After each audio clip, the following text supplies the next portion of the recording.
Vamos a hablar de la corticotropina, la trombopoyetina y la leptina.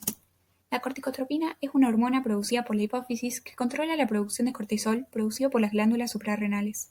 Es hidrosoluble y es del eje hormonal corticotropo. Es secretada por las células basófilas corticotropas de la adenohipófisis en respuesta a la hormona liberadora de corticotropina o CRH del hipotálamo. La arginina vasopresina, serotonina, oxitocina, el estrés por dolor, fiebre e hipoglucemia estimulan su síntesis. El recontrol negativo realizado por el cortisol inhibe la secreción de CRH y la liberación de corticotropina. Su concentración es más baja en la medianoche, aumenta en la mañana y va declinando lentamente. La CRH se transporta en el plasma por un sistema portohipofisiario. La sangre fluye desde capilares del hipotálamo a las venas portales que llevan la sangre a los capilares de la hipófisis. Las arterias hipofisiarias superiores llevan sangre al hipotálamo y se dividen en una red capilar, el plexo primario del sistema portohipofisiario. De ahí, la sangre drena a las venas portohipofisiarias. En la hipófisis, las venas portohipofisiarias se dividen y forman el plexo secundario del sistema portohipofisiario. Sobre el quiasma óptico, la CRH se almacena dentro de vesículas que llegan a las terminaciones axónicas y difunde al plexo primario. La CRH fluye por las venas portales hacia el plexo secundario. La corticotropina pasa a los capilares del plexo secundario, que drenan en las venas adenohipofisiarias y hacia la circulación general. Al final, viajan hacia los tejidos diana. La corticotropina se une solo a receptores en las células de la corteza suprarrenal. Si hay un exceso de hormona, el número de receptores decrece. Esta regulación negativa por decremento hace que la célula diana sea menos sensible a una hormona.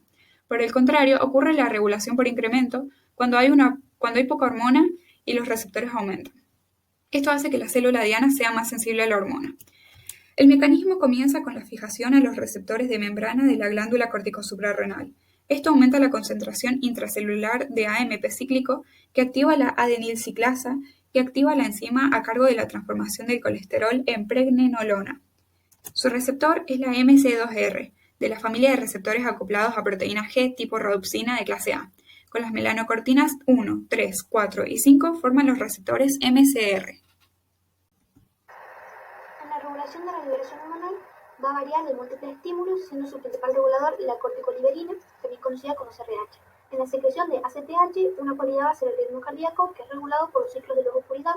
El estrés proveniente del dolor, la fiebre, el temor, la hipoglucemia va a estimular la secreción. La concentración de ACTH va a depender del horario, siendo su punto más bajo en la medianoche. Las patologías relacionadas con la carencia van a ser la disminución de cortisol, provocando en el organismo debilidad e hipoglucemia y otros efectos en la sangre. Tenemos que la trombopoyetina va a ser una hormona producida por el hígado que estimula la formación de plaquetas a partir de megacariocitos, es conocido como TPO y pertenece al eje corticotropo. En la síntesis hormonal, esta hormona se conoce como ligando CMPL, que va a secretarse en bajas concentraciones y va a unirse a plaquetas circulantes. La reducción de plaquetas va a aumentar la concentración de TPO libre y va a estimular la formación de megacariocitos. La TPO va a tener cambios alostéricos en la membrana del megacarocito y va a formar puentes citosólicos y la fragmentación de estos.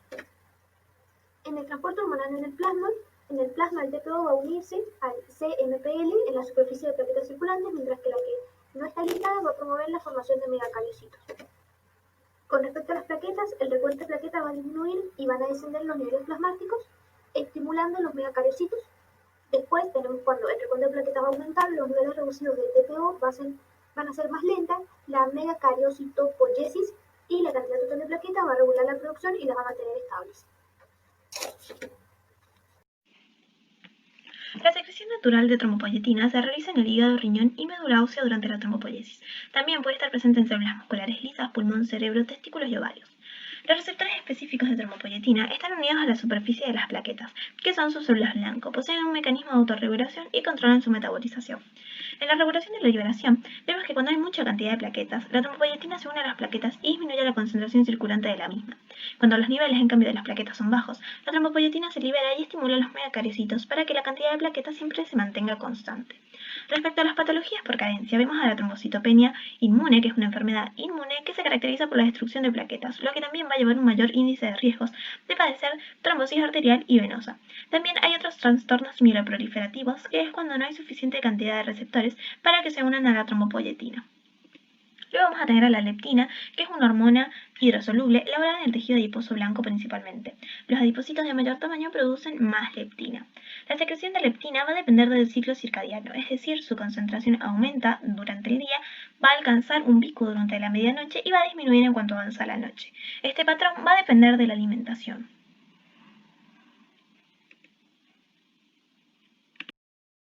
En cuanto al transporte en el plasma, la leptina se libera principalmente por las células adiposas al torrente sanguíneo. Esta circula como un monómero, tanto de forma libre como ligada. La leptina se la considera una hormona neuroendocrina, ya que actúa como factor de señalización desde el tejido adiposo hasta el sistema nervioso central, produciendo una señal de saciedad del hambre e incrementando el metabolismo a nivel del sistema nervioso central.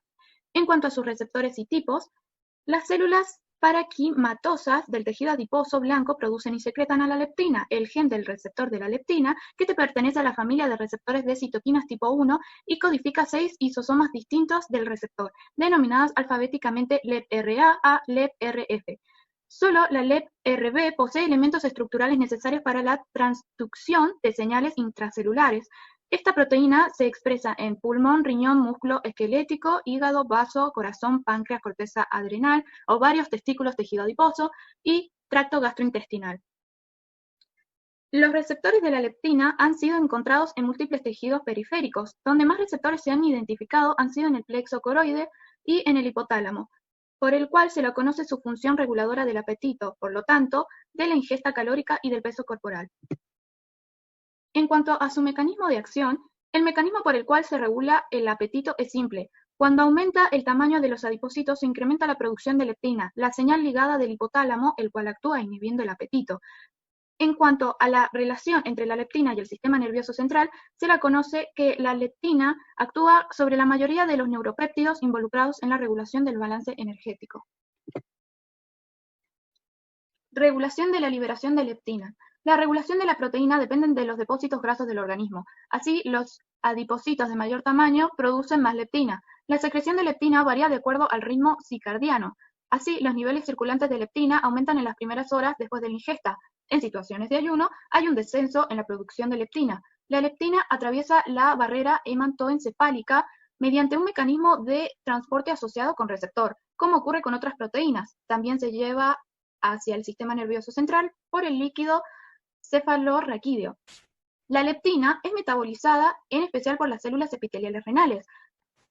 En cuanto a sus patologías y tratamiento, las lipodistrofias presentan un grupo de enfermedades caracterizadas por deficiencia de leptina, y esta es asociada con formas severas del síndrome metabólico que incluyen hiperglucemia, hipertrigliceridemia y esteatosis hepática, y con el paso del tiempo pueden progresar a diabetes mellitus, pancreatitis aguda y cirrosis hepática. Para el manejo de estas anormalidades, usualmente se requieren diversos tratamientos. Uno de ellos, y el más eficaz, es la metreleptina, que es un producto farmacéutico para tratar las complicaciones metabólicas de las lipodistrofias generalizadas. Gracias por su atención.